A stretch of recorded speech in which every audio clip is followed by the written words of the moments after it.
Это новости на канале Якутия-24. В студии Иван Лазаренко. Здравствуйте. И вот главные темы к этому часу. За что маркшейдеров ценят и любят шахтеры, узнали наши коллеги. В офисе «Моя работа» проходит мини-ярмарка вакансий. Каких работников ищут сегодня компании Якутии? Подведены итоги всероссийского конкурса на создание туристско-рекреационных кластеров и развитие экотуризма. Какие проекты вошли в финал?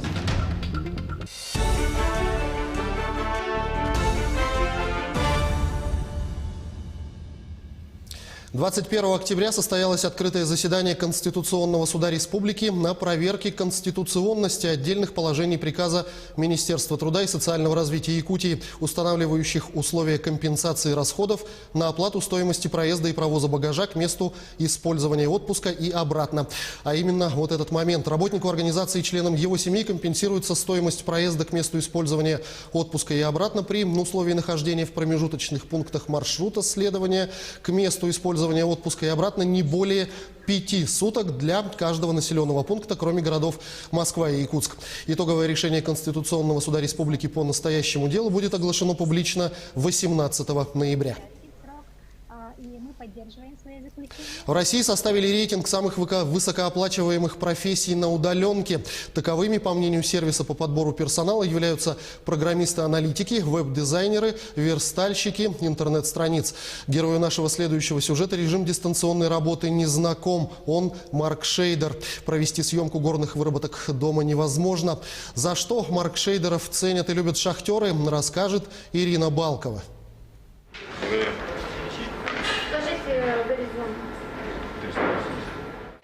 Наряд задания получено, фейс-контроль пройден. Шахтеры готовятся к спуску. Игорь Вашко руководит участком очистных работ, где и идет добыча руды. Начинал с самых низов, поэтому профессию свою знает с изнанки. Процесс добычи рассчитан по секундам. Если где-то происходит сбой, процесс останавливается и все начинается сначала. Игорь четко контролирует регламент и качество выполнения работ на всех переделах. Ни минутки свободного времени. Даже интервью дает, направляясь на другой горизонт. Профессия действительно довольно-таки опасная. Как вы уже успели заметить, на руднике очень большой автопарк самоходной техники. Это начиная от погрузочно-доставочных машин, заканчивая самоходным буровым оборудованием. Вся эта техника движется, соответственно, она создает опасность для людей, которые находятся рядом.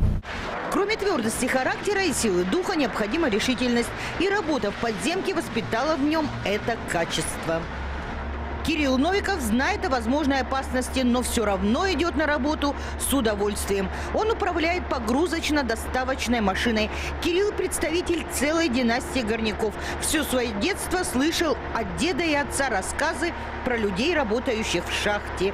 Поэтому сила духа, твердость характера, необходимые шахтеру, ковались уже с раннего возраста. Первый свой спуск в шахту помнит отчетливо. Тогда его нисколько не испугали глубина, длинные темные тоннели, замкнутое пространство. К этому он был готов. Впечатлило другое. Когда я первый раз спустился в шахту, конечно, впечатления были такие, как такая машина вообще ездит здесь, как она помещается, как возможно вообще управлять таким большим самосвалом. Поднимаясь на гора, шахтеры молчат. Кто-то от усталости, кто-то анализирует свой рабочий день, а кто-то уже мысленно дома, где его ждут. А завтра все сначала. Находясь рядом с этими сильными и мужественными людьми, хочется невольно опереться на их плечо и зарядиться бесстрашием. Ирина Балкова, Денис Сиротин, телеканал «Алмазный край». Прямо сейчас предлагаем вашему вниманию брифинг оперативного штаба по ситуации с коронавирусной инфекцией в Якутии. Ольга Валерьевна, о текущей ситуации в республике. Добрый день, уважаемые жители Республики Саха-Якутия. Санитарно-эпидемиологическая ситуация в республике остается напряженной. В эти дни республика преодолела 12-тысячный рубеж новых случаев новой коронавирусной инфекции. В Всего за последние сутки выявлено 176 новых случаев коронавирусной инфекции. Как вы знаете, с понедельника оперативный штаб Российской Федерации под руководством Татьяны Алексеевны Голиковой определил новую методику подсчета выявленных случаев коронавирусной инфекции. В связи с чем Управление Роспотребнадзора по республике, так же как и все управления надзора санитарного по Российской Федерации, в число новых случаев ставят и число вирусоносителей. Поэтому сегодня в республике выявлено 176 новых случаев новой коронавирусной инфекции, в том числе и случаи носительства вируса. В Якутске этих случаев выявлено, как в столице республики Саха-Якутия, 117. Одним из больших районов, на которых я бы хотела обратить внимание по количеству выявленных случаев, это Нюрбинский район, где сегодня у нас зафиксировано 10 случаев. В Амгинском, Мегино-Кангаласском и Верхоянском районах по 5 случаев. Остальные случаи коронавирусной инфекции имеются практически в каждом районе республики, и относительно них ведется соответствующая работа, как по правилам, определенным методическими рекомендациями Роспотребнадзора и приказами Министерства здравоохранения Российской Федерации по изолированию контактных лиц и, соответственно, по процедуре лечения как в амбулаторном звене на уровне первичных медицинских организаций, так и до реабилитации, которая у нас осуществляется в наших 2 профилакториях на территории республики. Необходимо обратить внимание, что за последние сутки зарегистрировано 2 летальных случая. Безусловно, медицинские работники наших инфекционных стационаров боролись за жизнь этих людей.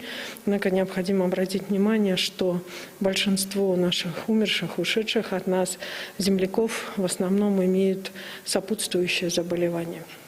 За сутки проведено 5707 исследований на новую коронавирусную инфекцию. И хочу обратить внимание на то, что на настоящий момент ПЦР-лаборатории дальше продолжают работать при непосредственно смене практически круглосуточной.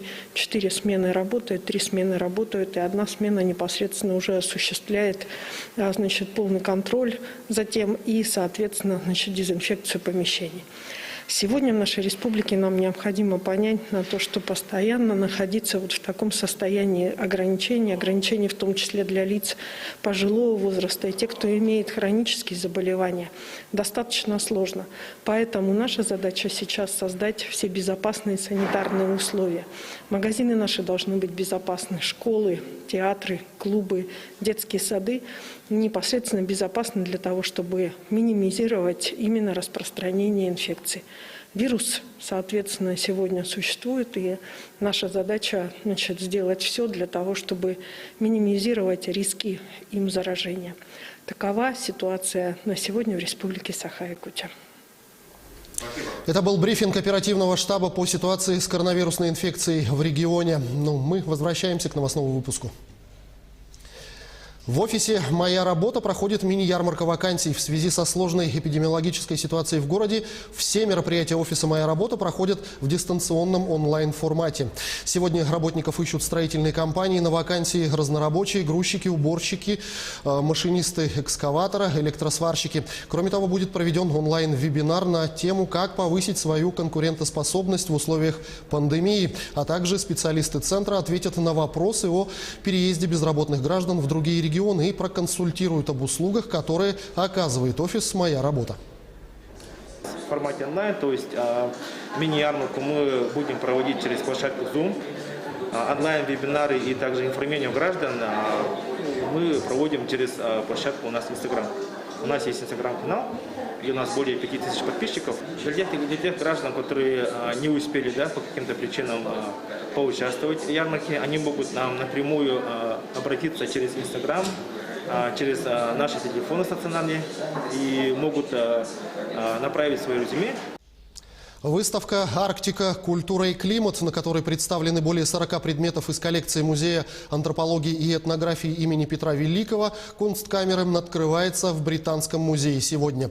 На выставке в том числе продемонстрированы и артефакты из Якутии 19-20 веков.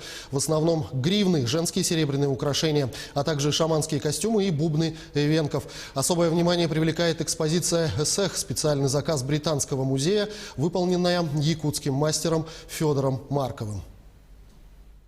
И новый экспонат приобретения Британского музея – это заказ, выполненный из мамонтового бивня, работу, которую изготовил Федор Иванович Марков.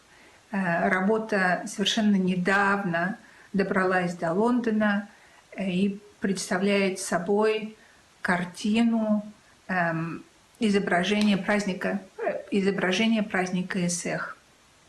Это удивительная работа. О работе уже отзывались газеты Financial Times, Guardian и Observer. И про работу очень высоко отзываются сотрудники Британского музея. В Туле подвели итоги всероссийского конкурса на создание туристско-рекреационных кластеров и развитие экотуризма. Его организатором стало Агентство стратегических инициатив при поддержке правительства страны. Главная цель – развитие внутреннего туризма, создание новых рабочих мест и поддержка малого и среднего бизнеса в регионах. Всего на конкурс прислали сотни заявок. В финальную часть попал и проект из Якутии. Подробности у Максима Кардозу. Конкурс, который объединил всю страну. Почти 220 команд из 80 регионов представили на суд жюри свои заявки с презентацией туристско-рекреационных кластеров, которые в будущем можно превратить в настоящие центры экологического туризма, как для россиян, так и для гостей из других стран. Ведь во всем мире национальные парки привлекают миллионы туристов, а значит и инвестиции. А в России немало природных уникальных памятников. Правда, добираются до них единицы. Многие россияне, которые, к сожалению, на сегодняшний день гораздо лучше знают, как отдыхать в Турции, а на Камчатке или на Байкале или в других местах, знают, наконец, свою собственную страну с неповторимой красотой. Кто знает об этом, те это давно отмечают, в том числе иностранцы. В число 36 финалистов конкурса попала и заявка от Якутии. Парк Ленские столбы боролся за звание лучшей в стране площадки для развития экотуризма. И мы уверены, что у Саха-Якутии огромный потенциал развития экологического туризма, потому что Ленские столбы – это, в общем-то, можно сказать, бренд региона. О том, что путешествовать по Якутии – это настоящее увлекательное приключение, не понаслышке знает Виктория Андреева. Каждый год она с семьей и друзьями отправляется в походы и сплавы по республике. И каждый раз открывает для себя новые грани неповторимой красоты нашей северной природы. Меня безумно радует, что именно это лето 2020 показало широкой аудитории, насколько круто ходить в походы в Якутии. Не нужно никуда ездить, и нельзя было, ладно. Но что вот у нас под боком такая красота. У нас под боком просто, не знаю, аттракцион. Аттракцион впечатлений, где есть звезды, рыбалка, походы, сплавы, велопоходы, пешие походы, на моторках, на плавсредствах, на коняшках, все что угодно. Появились даже воздушные шары. В список 10 победителей якутская заявка не попала. Но организаторы конкурса из Агентства стратегических инициатив готовы сотрудничать с нашей республикой. Причем в продвижении не только экологического туризма, но и промышленного. Это направление сейчас набирает все большую популярность. А эксперты уверены, посмотреть, как добывают алмазы или уголь, готовы тысячи людей во всем мире. Максим Кардозу, Виктор Олесов, Москва. К этому часу пока все новости. Берегите себя, не забывайте носить маски, дезинфицировать руки и соблюдать социальную дистанцию.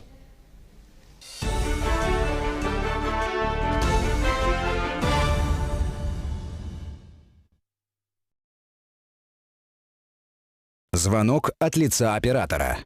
Жертве звонят от лица оператора связи. Абоненту предлагают подключить новую услугу, запугивают отключением номера или просят заплатить за услуги роуминга, набрав комбинацию знаков на вашем телефоне. Никогда не набирайте на мобильном цифровых команд, назначение которых вам неизвестно.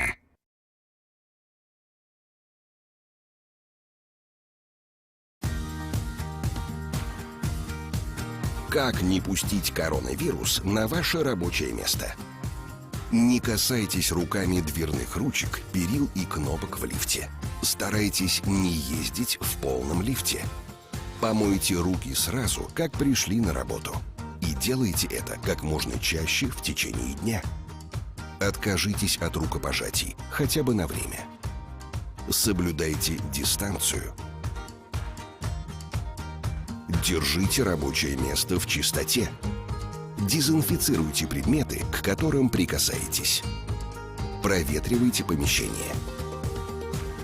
Не ходите обедать группой. Надевайте маску каждый раз, когда покидаете рабочее место во время перерыва. Проводите